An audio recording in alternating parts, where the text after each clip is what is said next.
संदीप यादव, आपका दोस्त। और जैसा कि आप सब लोगों को पता है, एक नई सीरीज़ में लेके आया हूँ, किताब वाला। और इस किताब वाली सीरीज़ में हम हर वीक एक नई किताब के बारे में डिस्कशन करेंगे। एक ऐसी किताब जो हमें पढ़नी चाहिए, एक ऐसी किताब जो मैं ऑलरेडी पढ़ चुका हूँ और आपको मैं रिकमेंड करना चाहूँगा। पिछले वीक हमने पढ़ा था अनपोस्टेड लेटर, एक बुक है, उसके बारे में। अनपोस्टेड लेटर जो बुक है वो राइटर ने इस अप्रोच के साथ लिखी है कि वो बुक हर एक इंसान की ज़िंदगी का हिस्सा हो सकती है। हर एक इंसान की ज़िंदगी को बेहतर करने में, ज़िंदगी के लिए उसके अप्रोच को बेहतर करने में बहुत मददगार साबित होती है। आप लोगों ने बहुत पसंद किया, थैंक यू सो मच। सो आज के वीडियो में शुरू करते हैं एक और नई किताब के साथ, एक और नई कहानी के साथ, एक नए लीजेंडरी पर्सनैलिटी के साथ। सो दोस्तों, ये किताब ऐसे शख्स की है जिसके विचारों को आज तक किसी ने नकारा नहीं है। हिंदुस्तान एक महान जगह है जहां हिंदुस्तान ने पूरी दुनिया को नायाब तोहफे दिए हैं। और नायाब तोहफों की जब हम बात करते हैं तो हिंदुस्तान ने पूरी दुनिया को संस्कृति, सभ्यता और ऐसे महान लोग दिए हैं जिन्होंने पूरी देश, दुनिया और पूरे समाज की दिशा ही बदल दी।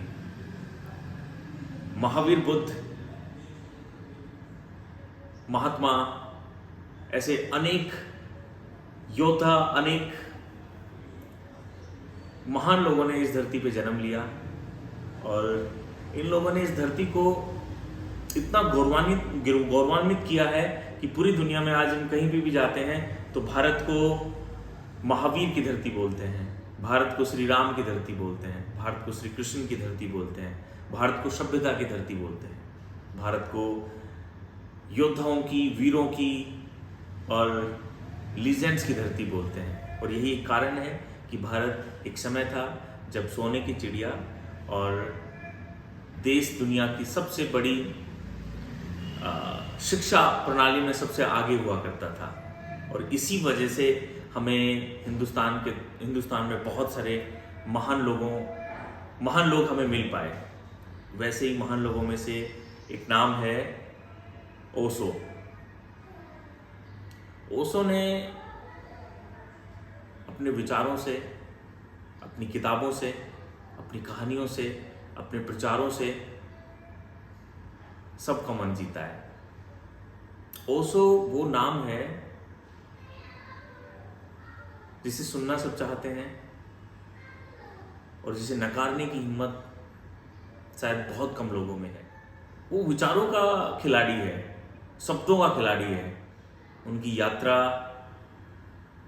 एक प्रोफेसर के तौर पे शुरू हुई। एज ए प्रोफेसर उन्होंने मनोवैज्ञानिक प्रोफेसर थे। उन्होंने कॉलेज में काफ़ी लंबे समय तक पढ़ाया और उसके बाद उन्होंने बहुत सारी किताबें लिखी।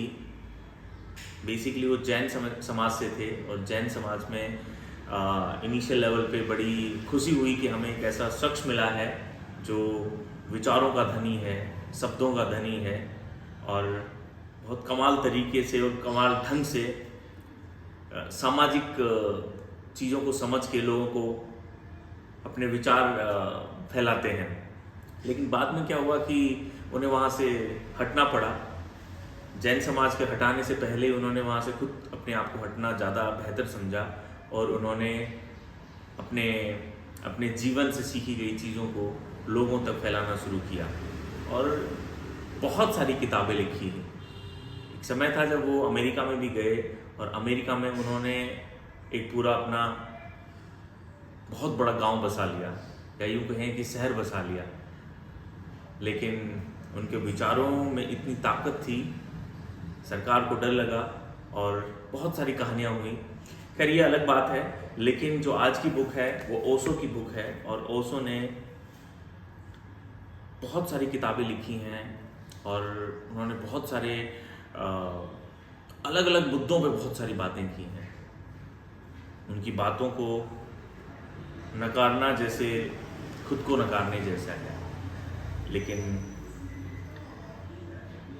हर चीज़ के दो पहलू होते हैं, उनमें जाना एक अलग बात है। लेकिन आज हमारा जो टॉपिक है, उनकी एक बुक को हम लोग रिकमेंड करना चाहते हैं। उसकी बुक है संभोग से समाधि की तरफ। सो ये बुक एक मस्ट रीड बुक है और बहुत ही कमाल की बुक है। मैं ज़रूर इसको रिकमेंड करना चाहूँगा, क्योंकि ये बुक नहीं है, ये विचारों का वो भंडार है। ये पढ़ने के बाद हमें जीवन और हमारे जीवन में हमें जो पाना है, हमारे जीवन में हम कुछ भी कर रहे हैं, उन सब से लड़ते हुए आगे बढ़ने में हमें बहुत बहुत मदद करती है। कुछ थोड़ा बहुत इसमें से सुनाना चाहूँगा आपको। अगर आदमी के भीतर खोजने जाएं तो प्रेम से ज़्यादा असत्य शब्द दूसरा नहीं मिलेगा।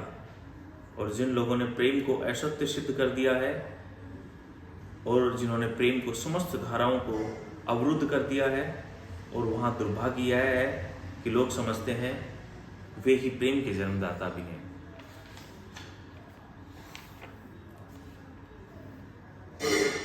एक छोटी सी कहानी सुनाते हैं।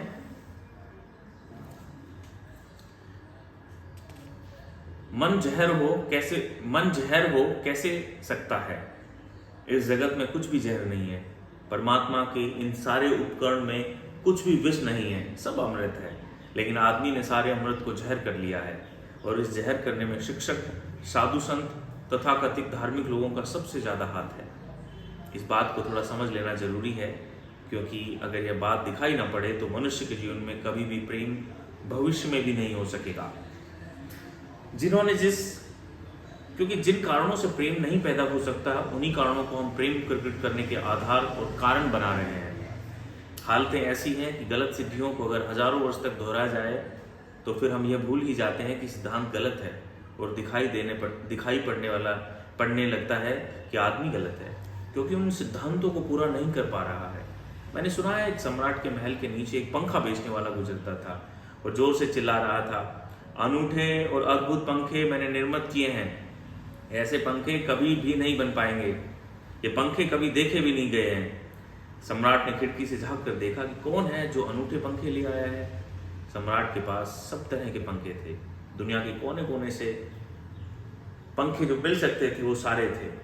और नीचे देखा, गलियारे में खड़ा हुआ एक आदमी साधारण दो पैसे के पंखे होंगे और चिल्ला रहा है कि अनूठे आदित्य।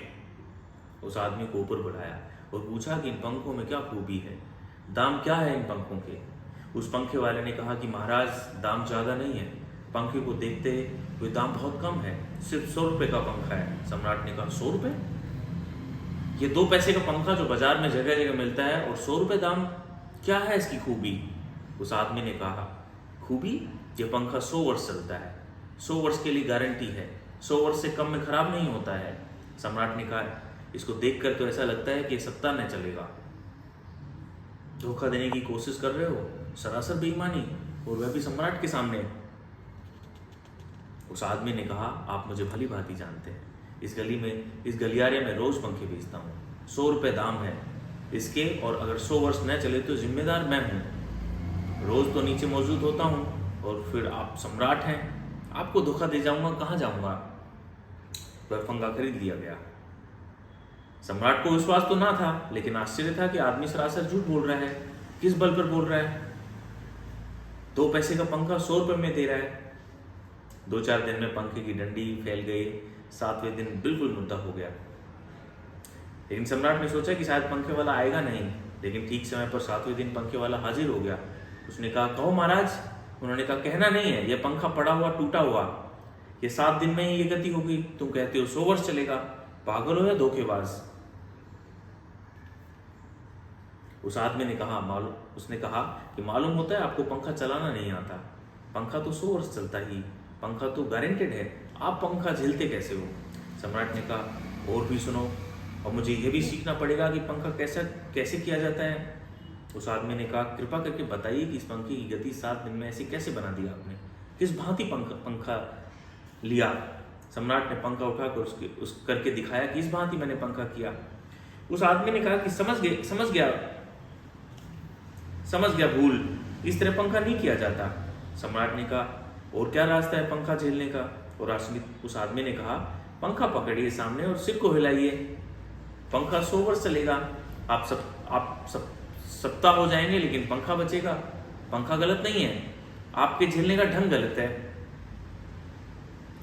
यह आदमी पैदा हुआ है 5-6 हजार या 10,000 वर्ष की संस्कृति का, यह आदमी फल है, लेकिन संस्कृति गलत नहीं है, ये आदमी गलत है। आदमी मरता जा रहा है, रोज की संस्कृति की दुहाई चलती चली जा रही है कि महान संस्कृति, महान धर्म, महान सब कुछ, और उसका यह फल है आदमी। उस संस्कृति से गुजरा है और यह परिणाम है उसका, लेकिन नहीं, आदमी गलत है। आदमी को बदलना चाहिए अपने को। सो इस तरीके की बहुत सारी कहानियाँ और जीवन के हर पहलुओं पे बहुत सारा डिस्कशंस। बहुत कमाल की बुक है, जरूर पढ़ना चाहिए। जीवन में एक नया नजरिया खुलेगा, सोचने की क्षमता बढ़ेगी, किस ढंग से हम सोच सकते हैं, किस ढंग से हम जी सकते हैं, किस ढंग से हम चीज़ों को आगे बढ़ा सकते हैं, एक नया नजरिया खुलेगा। सो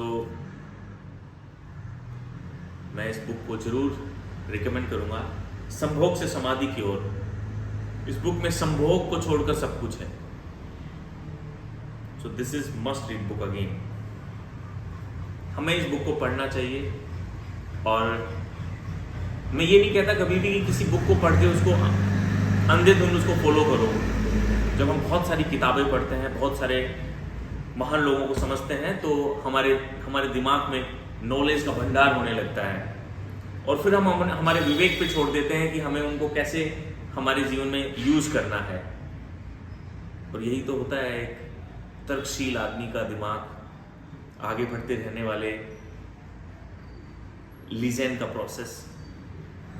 सो गाइस, बड़ा मजा आया आप लोगों के साथ एक नई किताब साझा करने में, एक नई कहानी साझा करने में।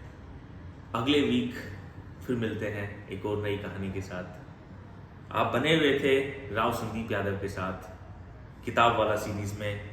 मिलते हैं अगले वीक। नमस्ते।